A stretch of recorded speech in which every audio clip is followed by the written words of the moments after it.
இருவழிச்சாலையை ரூபாய் 1141 கோடி மதிப்பில் 4 வழிச்சாலையாக தரம் உயர்த்தப்பட்ட செய்யூர் வந்தவாசி போலூர் நெடுஞ்சாலையை சென்னையில் காணொலி வாயிலாக தமிழக முதல்வர் மு.க. ஸ்டாலின் அவர்கள் திறந்து வைத்தார். அதனைத் தொடர்ந்து திருவண்ணாமலை மாவட்டம் வந்தவாசியில் மாவட்ட வருவாய் அலுவலர் ராம்பிரதிபன் தலைமையில் மக்கள் பயன்பாட்டிற்காக அர்ப்பணிக்கப்பட்ட சாலையில் பொதுமக்களுக்கு இனிப்பு வழங்கும் நிகழ்ச்சி நடைபெற்றது. இந்நிகழ்ச்சிக்கு சிறப்பு அழைப்பாளராக கலந்து கொண்ட சட்டப்பேரவை துணை சபாநாயகர் கு. பிச்சாண்டி, ஆரணி தொகுதி நாடாளுமன்ற உறுப்பினர் எம்.எஸ். தரணிவேந்தன், திருவண்ணாமலை நாடாளுமன்ற தொகுதி உறுப்பினர் சி.என். அண்ணாதுரை ஆகியோர் சிறப்புரையாற்றினர். நிகழ்ச்சியில் வந்தவாசி நகராட்சி சேர்மன் எச். ஜலால், நகராட்சி ஆணையாளர் சோனியா, திருவண்ணாமலை மாநகராட்சி துணை சேர்மன் ராஜாங்கன், நெடுஞ்சாலைத்துறை அதிகாரிகள், மாணவரணி அமைப்பாளர் இ.எஸ்.டி. கார்த்திகேயன், வந்தவாசி நகர செயலாளர் தயாளன், ஒன்றிய செயலாளர்கள் டி. ராதா, பா. இளங்கோவன், கே.ஆர்.பி. பழனி, ஆரியாத்தூர் பெருமாள், கே.டி. ராமசாமி, பெரணமலூர் ஒன்றிய சேர்மன் வேணி ஏழுமலை, விவசாய அணி அமைப்பாளர் மருதாடு சந்திரன், நகர மன்ற உறுப்பினர்கள் கிஷோர்குமார், நாகூர் மீரான், அன்பரசு, அப்துல் கரீம், மகேந்திரன், நூர், மாவட்ட சுற்றுச்சூழல் அணி அமைப்பாளர் விநாயகமூர்த்தி, மாவட்ட விளையாட்டு மேம்பாட்டு அணி துணை அமைப்பாளர் மதன்குமார் உள்பட ஏராளம் கலந்து கொண்டனர். சுமார் 1141 கோடி அளவிலே இந்த சாலை புதுப்பிக்கப்பட்டு இங்கே சிறப்பாக தமிழக முதல்வர் கரங்களால் மாண்புமிகு நெடுஞ்சாலைத்துறை அமைச்சர் முன்னிலையிலே திறனும் சட்ட நேரத்தில் போகின்றன. இதற்கு பொறுப்பேற்றிருக்கின்ற தமிழக முதல்வர் அவர்கள் இன்றைக்கு பொறுப்பேற்ற பிறகுதான் தமிழகம் சாலை எங்கு பார்த்தாலும் சிறப்பாக நடந்து கொண்டிருக்கின்றது என்பதற்கு இது ஒரு சாட்சி.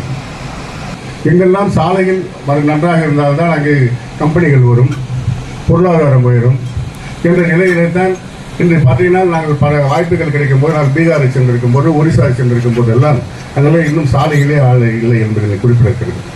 ஏன் இன்னைக்கு ஆண்டு கொண்டிருக்கின்ற மோடி அவர்கள் குஜராத்தை சார்ந்தவர்கள், அவர் மாநிலங்களை ஆண்டு கொண்டிருக்கின்ற பிஜேபி ஆண்டு கொண்டிருக்கின்ற மாநிலங்களிலும் பார்த்தா சாலைகளே இல்லை என்பதுதான் உண்மை. நீங்கள் இதுவரை நாங்கள் அரசியல் மேடைகளில் அரசியல் பேசவில்லை என்பதை நீங்கள் உணர வேண்டும். ஆனால் இங்கே இருக்கிற சாலைகள் எல்லாம், நெடுஞ்சாலைகள் எல்லாம் இன்று பார்த்தீங்கன்னா அருமையாக இங்கிருந்து திருப்பதியிலிருந்து நீங்கள் விழுப்புரம் போய் அருமையாக சேர்ந்த வந்தவாசி செய்யார் வழியாக இன்னைக்கு வந்தவாசி தள்ளார் வழிகள்லாம் பார்த்தீங்கன்னா 4 வழி சாலைகள். சில பேர் சொல்கிறான் இந்த சாலை அமைக்கணும்னா என்ன பண்ணணும், ரோட்டை புனரமைக்கணும், அங்கே இருக்கிற மரங்களை வெட்ட வேண்டும், அதுக்கு ஹைகோர்ட் ஆர்டர் இருக்குது. இந்த மரங்களை நாங்கள் இந்த சாலை அமைக்க தள்ளார் பூஜை போடும்போது ஒரு வருடத்துக்கு முன்னே இங்கே இருக்கிற பகுதியை சார்ந்தவர்கள், ஒரு சில இயக்கங்களை சார்ந்தவர்கள் மரத்தை வெட்டிட்டு மரத்துக்கு பால் ஊற்றுறோம். நான் பார்த்தோம், நாங்களாம் தண்ணி தான் ஊற்றுறோம். இன்னைக்கு நெடுஞ்சாலையில் வச்ச மரத்துக்கெல்லாம் தண்ணீர் ஊற்றி வளர்ந்துட்டு இருக்குது. ஒரு மரம் வைத்தா 8 மரம் நடுறோம். யாரும் நெடுஞ்சாலைத்துறையில் எல்லாம் புரிஞ்சுக்கணும். ஒரு மரத்தை சாலை வசதிக்காக வெட்டினா 8 மரம் அந்த துறை சார்ந்தவர்கள் நடுகிறார்கள், பராமரிக்கிறார்கள், கடமைக்காக நடுபவர்கள். ஊர்ல இருந்து டெய்லி 5 பஸ் சிப்காட்டுக்கு போகுதுன்னா இன்னைக்கு எவ்வளவு பொருளாதாரம் உயர்ந்து இருக்கிறது. இன்னைக்கு பெண்கள் எல்லாம் தன்னிச்சையாக இன்னைக்கு பேங்க் போற நிறுவன பெண்களுடைய வளர்ச்சி எடுக்கிறதுக்கு காரணம் சிப்காட். அந்த சிப்காட்டுக்கு தான் நானும் சட்டமன்ற உறுப்பினர் வருகை தந்திருக்கின்ற அருமை சகோதரர் சீன எல்லாம் ஒரு பேட்டி கொடுத்தோம் 3 தினங்களுக்கு முன்னே. சிப்காட் வேண்டும் என்று பேட்டி கொடுத்த போது மறுநாள் பண்ண என்னுடைய உருவ பொம்மையை அங்கே கொடுத்துடலாம் ஒரு ஊர்ல, தரணிவேந்தன் ஒழிக, ஏன் சிப்காட்டை கொண்டு வரக்கூடாது என்பதற்காக. எத்தனை தரணிவேந்தன் ஒழிக என்றாலும் சிப்காட் அமைக்கப்படும் என்பதே மாற்று கருத்து அல்ல. இப்ப நான் சிப்காட் அமைத்தா என் பையன் போய் அங்க சிப்காட்டை வேலை செய்ய போறேன்னா, இல்லை எங்க மனைவி என் பொண்ணை போய் வேலை செய்ய போறேன் இல்லை, மக்களுக்கு பயன்பாட்டுக்கு அமைக்கிறது தான் சிப்காட். எனவே அதை நீங்கள் உணர்ந்து கொள்ள வேண்டும். இது ஏன் சொல்றேன்னா, சிப்காட்டுக்கும் இந்த ஐஎஸ்க்கு என்ன சம்பந்தம் எல்லாம் கேட்கக்கூடாது. இன்னைக்கு இந்த சாலைகள் சிறப்பாக இருந்ததுதான் இந்த பகுதியில் சிப்காட்டை கொண்டு வருவதற்கு அங்க நிறைய கம்பெனிகள்லாம் முன் வரும்.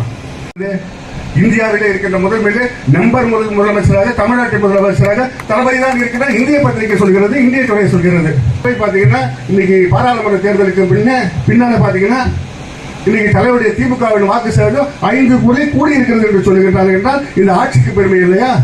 ஏதாவது அரசியல் மேடைகள் என்றாலும் கூட இதற்கெல்லாம் காரணம் அடிப்படை ஒரு சிறப்பான தமிழகத்திலே ஆட்சி நடந்து கொண்டிருக்கிறது.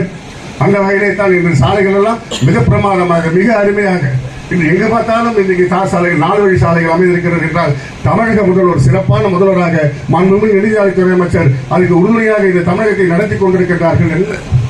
செலவில் அகலப்படுத்தி மேம்படுத்தப்பட்ட செய்யூர் பனையூர் இணைப்புச் சாலை உள்ளிட்ட மாண்புமிகு முதலமைச்சர் அவர்களை பணிவுடன் கேட்டுக்கொள்கிறேன்.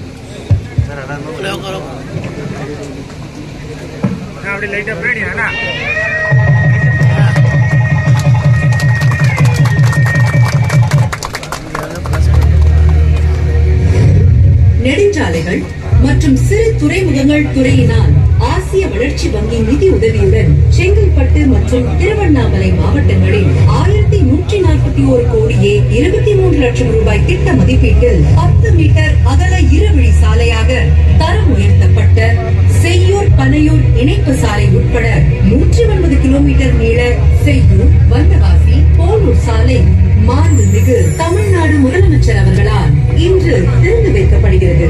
மேம்படுத்தப்பட்ட இச்சாலையில் மருதாடு, வந்தவாசி மற்றும் சேத்துப்பட்டு ஊர்களுக்கு புறவழிச்சாலை அமைக்கப்பட்டுள்ளன.